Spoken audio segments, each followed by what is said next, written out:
คือผู้บ่าวมาเด้อเอาโศกเฮงเด้อ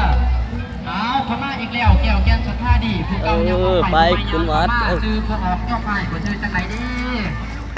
คือจังไหนก่อนเจ้าฮะพวกเจ้าชี้พระฤาษีผู้ดีนะพระฤาษีเดี๋ยวเก็บก่อนจะไปช่างขโมยบ้าน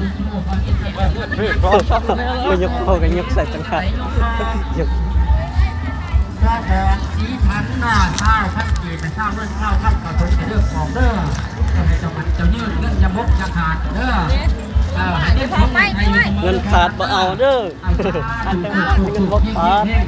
เอาบ่หายามาเพื่อข้าวออกผลงานเพื่อนผู้เก่ายาออกไปทำไมยางขามาหอดกับเถิงอย่างเพื่อนโยกอ้ายโยกเกินโยกเอาโยกอ้ายโยกป่าโยกเรื่อย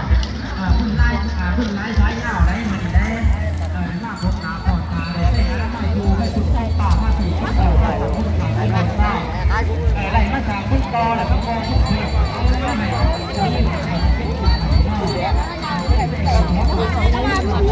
แล้วสอบอะไรเด้อของก็เอาเราก็ต้องยาเราก็ต้องเข้าเมถือเหลืองเหมือนคนกับมาบอดีจ่าคือจังไหนคือ